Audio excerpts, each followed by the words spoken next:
변화와 다양성 대단원을 정리하는 단원정리 오디오북에 오셨네요. 반갑습니다. 내용이 많아 긴 문장이 다소 혼란스러울 수도 있기 때문에 집중하여 들으실 수 있도록 간략한 문장으로 준비했습니다. 바로 시작하죠. 1. 산화와 환원. 산소의 이동에 의한 정의. 물질이 산소와 결합하여 산소를 얻으면 산화, 산소와 분리되어 산소를 잃으면 환원입니다. 전자의 이동에 의한 정의. 물질이 전자를 잃으면 산화, 물질이 전자를 얻으면 환원입니다. 정리하면 물질은 산소를 얻으면서 전자를 잃어 산화되고 산소를 잃으면서 전자를 얻어 환원됩니다. 산화와 환원은 동시에 일어나며 산화되는 물질이 잃은 전자의 수와 환원되는 물질이 얻은 전자의 수는 같습니다. 산화제. 산화제는 화학 반응에서 전자를 뺏어와 다른 물질을 산화시키는 물질입니다. 산화제는 스스로는 양자를 획득하고 다른 물질에게 전자를 제공하며 이 과정에서 스스로 환원됩니다. 일반적으로 산화제는 산화 반응을 촉진하며 다른 물질의 전자를 받아들이는 데 관여합니다. 환원제. 환원제는 화학 반응에서 전자를 전달하거나 제공하여 다른 물질을 환원시키는 물질입니다. 환원제는 다른 물질에게 전자를 주고 이 과정에서 스스로 산화됩니다. 일반적으로 환원제는 환원 반응을 촉진하며 다른 물질에게 전자를 주는데 관여합니다. 이 산화-환원 반응의 종류. 금속과 산의 반응. 금속은 전자를 잃고 산화되며 산의 수소 이온은 전자를 얻어 환원되어 수소기체가 됩니다. 금속과 금속염 수용액의 반응. 반응성이 큰 금속은 반응성이 작은 금속의 이온과 반응하여 산화됩니다. 반응성이 작은 금속의 이온은 환원되어 금속으로 석출됩니다. 금속과 비금속의 반응. 금속은 전자를 잃기 쉬우므로 비금속과 반응하여 산화되며 비금속은 전자를 얻어 환원됩니다. 금속과 비금속이 산화-환원 반응으로 이온 결합을 형성합니다. 3.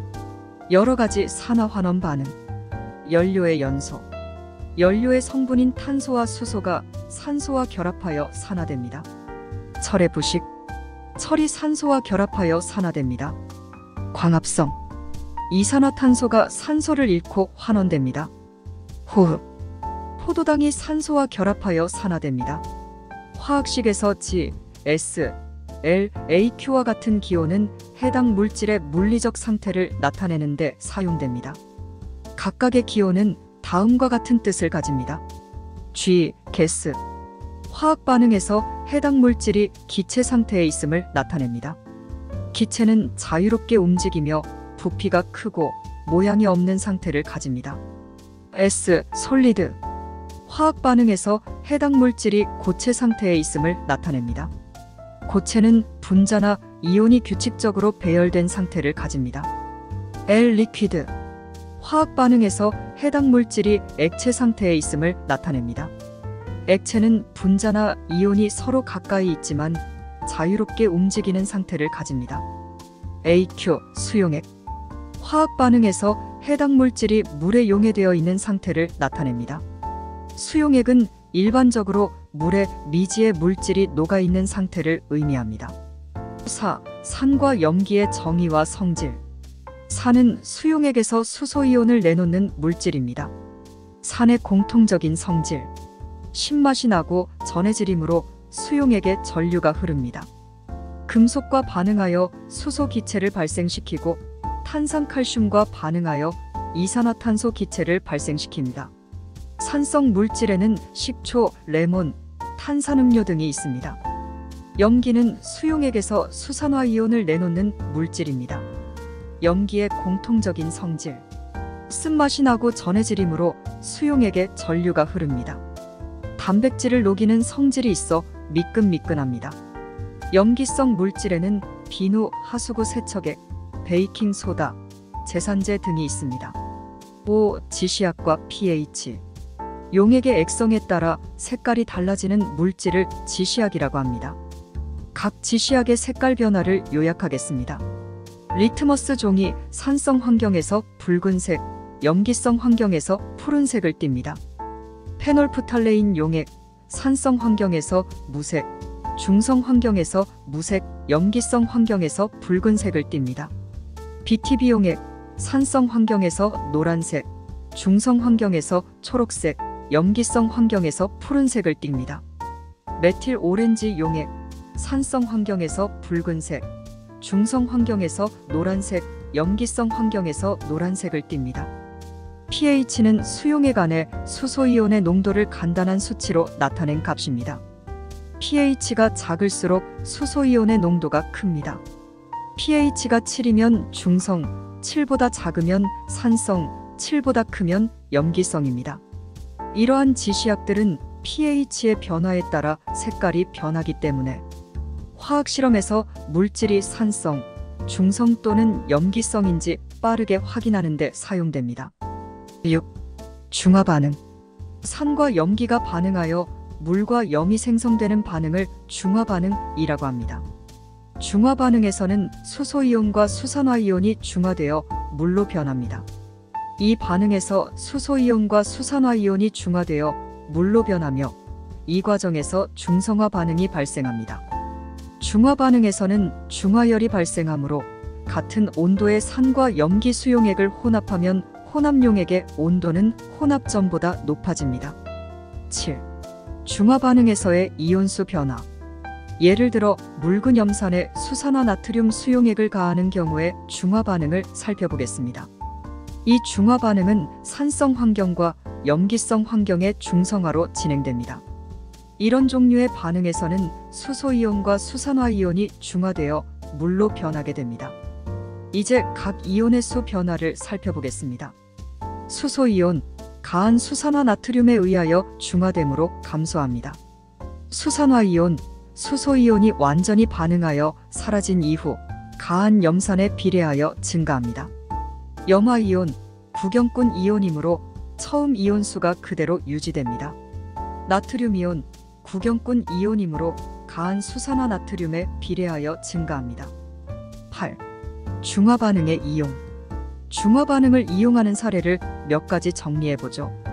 벌레에 물렸을 때 염기성인 암모니아수를 바르는 경우, 비린내 나는 생선에 산성인 레몬즙을 뿌려주는 경우, 신김치에 달걀 껍데기나 조개 껍데기를 넣어두는 경우, 위산이 과다하게 분비될 때 제산제를 복용하는 경우, 산성화된 토양에 염기성인 석회가루를 뿌리는 경우, 비누로 머리를 감은 후 식초를 떨어뜨린 물에 헹구는 경우. 9. 화석과 지질 시대.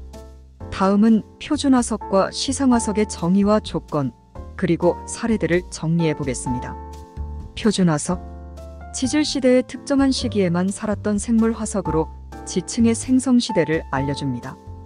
표준화석은 그 화석의 등장과 소멸 시기가 상대적으로 명확하게 알려져 있으며 지층의 나이를 추정하는 데 사용됩니다. 표준화석이 되는 조건으로는 우선 넓은 지역에서 발견되어야 합니다.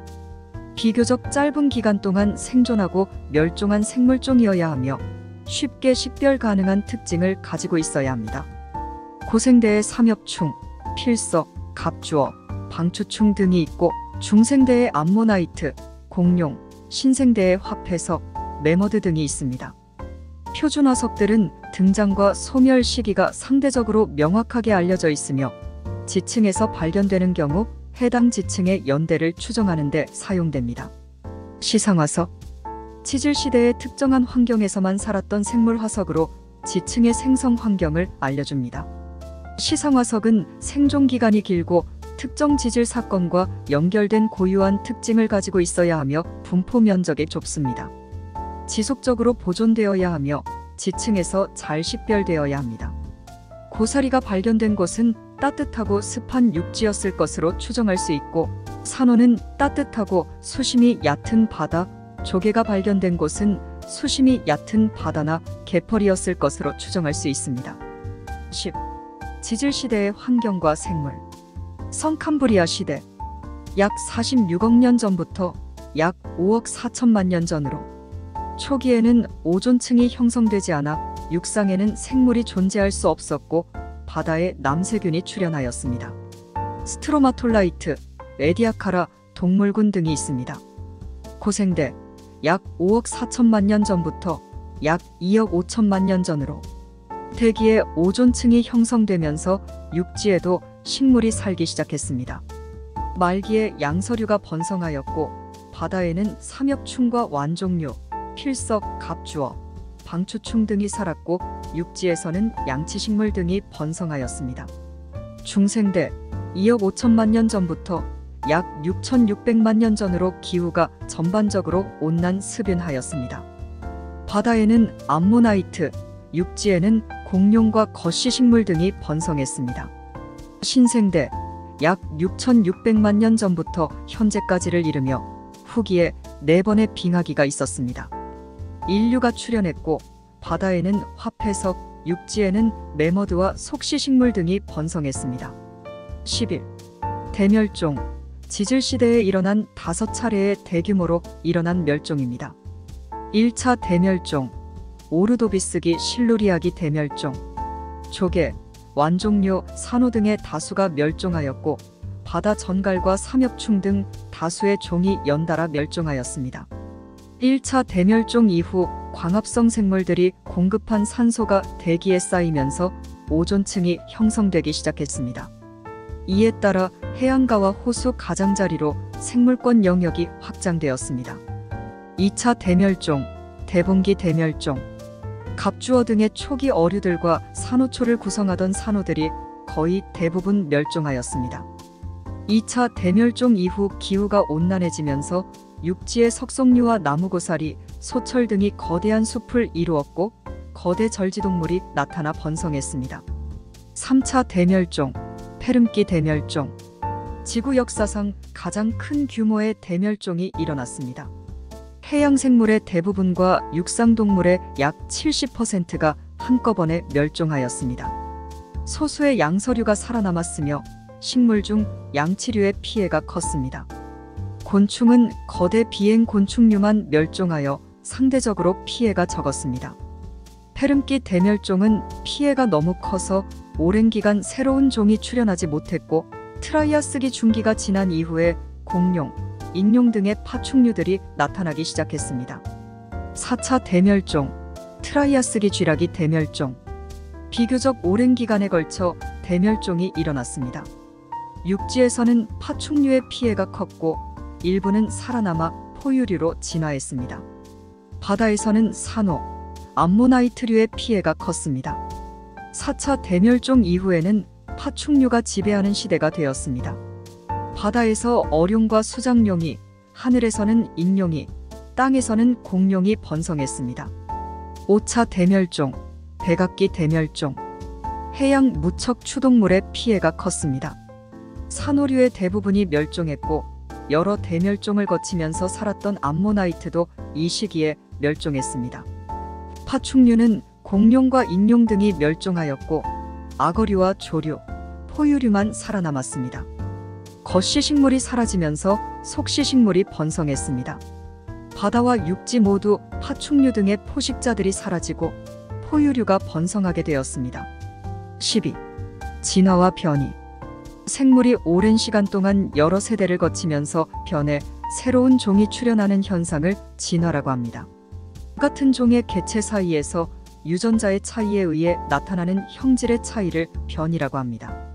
변이의 요인에는 돌연변이와 유성생식이 있습니다. 13. 생물의 진화 원리 자연선택, 환경에 유리한 형질을 가진 개체는 다른 개체에 비해 생존율이 높습니다. 유리한 형질이 자손에게 보다 잘 전달되는 자연선택이 일어납니다. 고래의 진화 원리에 대해 정리해 볼까요? 생물학적으로 아주 흥미로운 주제 중 하나입니다. 고래의 진화는 다음과 같은 주요 원리와 사건에 의해 이루어졌습니다. 육지에서 바다로 이주, 고래는 원래 육지에서 생존하는 동물이 아니라 약 5천만 년 전에 육지에서 바다로 이주한 동물입니다. 이 과정에서 이른바 팔코세투스라는 공통조상에서 유래한 동물군으로부터 진화했습니다. 처음에는 이러한 조상이 수영 능력을 가진 육지동물로 생활하던 것이었을 가능성이 높습니다. 물리학적 적응, 수영으로 더 나은 생존 기회를 확보하기 위해 고래는 뒷지느러미를 발달시키고 더 강력한 근육을 발전시켰습니다. 이러한 물리학적 적응은 수영 능력을 향상시켰으며 육지 생활에서 얻은 능력과는 다른 특징을 발달시켰습니다. 진화적 낭비, 고래의 진화는 적응적 복귀라고도 알려진 개념을 포함합니다. 이것은 원래 육지 동물로부터 바다로 돌아간 후에 어류로 돌아갔던 몇몇 생물군에서 발생합니다. 이 과정에서 어류로의 특성을 다시 획득하지 않고 고래는 적응적으로 물에서 생존하는 데 필요한 특성을 발전시켰습니다. 다양성의 형성, 고래의 진화는 다양한 고래종의 형성으로 이어졌습니다. 다양한 환경에서 생존하려는 압력은 다른 특성과 행동 양식을 갖는 다양한 고래종의 진화를 촉진했습니다.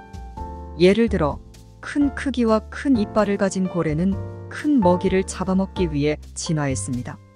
고래의 진화적 적응의 예로 미끄럼성 피부와 호흡 시스템의 변화가 있습니다. 고래는 물속에서 움직이고 숨을 쉬기 위해 특별히 적응된 형태의 폐와 기도 기관을 발전시켰습니다. 또한 고래의 피부는 점점 미끄러워지며 수영 속도를 향상시켰습니다. 이렇게 고래의 진화는 수백만 년 동안의 자연 선택과 적응에 의해 이루어졌으며 현재의 다양한 고래 종들이 형성되었습니다. 고래의 진화는 생물 다양성과 생태계 내에서의 역할에 대한 중요한 이해를 제공합니다. 14. 항생제 내성 세균의 출현. 처음에는 모든 세균이 항생제 내성이 없었습니다. 돌연변이가 일어나 항생제 내성 유전자가 만들어져 일부 세균이 항생제 내성을 가지게 되었습니다. 항생제를 사용하자 생존에 유리한 항생제 내성 세균이 살아남아 자손에게 항생제 내성 유전자를 전달했습니다. 항생제 내성 세균의 비율이 증가하도록 진화가 일어난 것입니다. 15. 생물 다양성. 유전적 다양성은 같은 종에서 유전자의 다양함을 말하고 종 다양성은 어떤 생태계에 살고 있는 생물종의 다양함을 말하며 생태계 다양성은 어떤 지역에서 환경 조건의 다양함을 말합니다. 16. 생물 다양성의 중요성. 유전적 다양성이 높은 종은 환경 변화에 대한 적응력이 높아 멸종할 확률이 낮습니다. 종 다양성이 높은 생태계는 생물 사이의 먹이 관계가 복잡하게 형성되어 생태계가 안정적으로 유지됩니다. 17. 생물 다양성의 감소 원인과 보전 방안. 생물 다양성의 감소 원인으로는 서식지 파괴, 남획과 불법 포획, 외래종의 무분별한 도입, 환경 오염 등이 있습니다. 생물 다양성을 보전하는 방안으로는 세 가지 수준에서 생각해 볼 수 있습니다. 사회적으로는 에너지를 절약하고 자원을 재활용하는 것입니다. 국가적으로는 국립공원을 지정하고 멸종 위기종들을 복원하며 종자은행을 설립하는 것입니다. 국제적으로는 다양한 국제 협약을 체결하여 생물 다양성을 보전하는 노력을 해야 합니다. 통합과학에서 마지막 대단원인 환경과 에너지의 생태계와 환경은 다음 오디오북에서 이어집니다.